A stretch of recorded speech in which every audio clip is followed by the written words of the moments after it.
60 minutes before the top of the hour. Our next guest has the resume of a true patriot. Spent 10 years in Washington, including 4 working for President George W. Bush before becoming a Navy SEAL. Now, platoon commander, and he, of course, served in Iraq and Afghanistan. So what are his tips for being successful, not only in the White House, but in life and as a SEAL? And how can it help you in your life? Joining us right now, former White House Deputy Director of Scheduling and retired Navy SEAL, James Waters. James, what have you've accomplished so much already. Congratulations.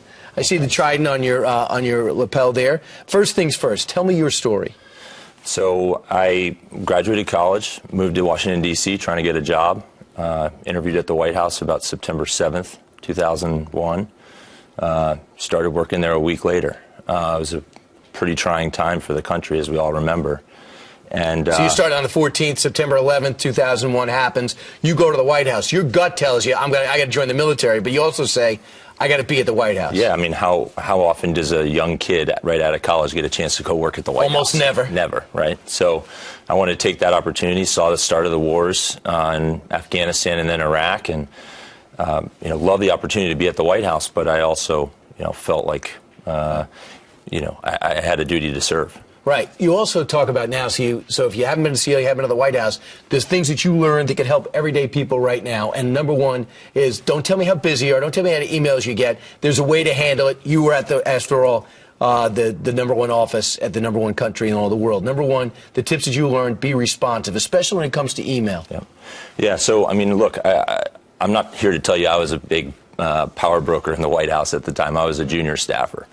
But the people I saw, whom I emulated. The most powerful people in the world. Right. They were so responsive. I worked for Mitch Daniels.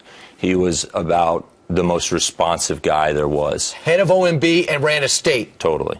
And it didn't matter if it was a big issue, a small issue, he got back to you right away. And that carried on throughout the White House. This is a common theme. And by the way, in the book, he talks about combing through some. You get a lot of junk email. You can't respond to that. Then you get in the middle of that, you have somebody important. So there's software you can get to make the top emails go to the top. Now, you also say don't overanalyze, make a decision. Even if you have imperfect data, make a decision. What did you learn about that? Yeah, I mean, the rule of thumb I was always taught is a good decision now is better than a perfect decision in 2 days. Look, data is important. We got to analyze things. We got to make our decisions based on sound analysis. However, a lot of people like to postpone their decisions in favor of more analysis. And frankly, what that leads to is paralysis by analysis. Is that a little bit like the president saying, I'm a decider, he always go with a gut instinct and he always made quick decisions? Yeah, well, I think anywhere in life, it doesn't matter if it's just the White House, you've got to be able to make decisions. Right. And you can't.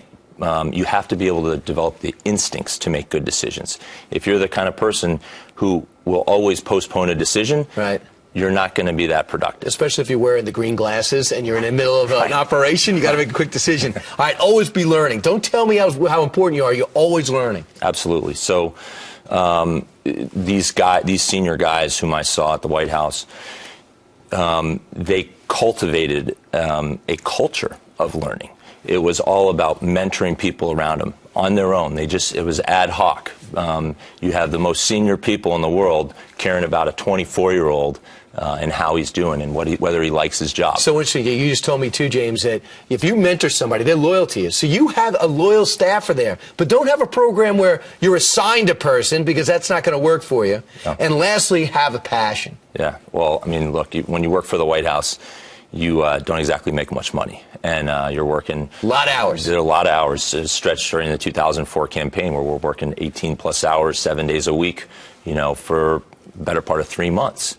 And the only way it worked is that we worked with people who were passionate about what we did. We liked working with each other, and we didn't do it for the money. Right. And Navy SEALs, what, $35,000 a year? This elite fighting force. Well, I don't know about the $35,000 a year, but I mean, you don't make much money doing that either. And the worst thing you could do is ever take something or do something for the money. That sounds counterintuitive, but it's absolutely true. Yep. That's what you concluded. James, thanks for what you did for the country and for the administration. Thanks so much for joining us today. Congratulations on the book.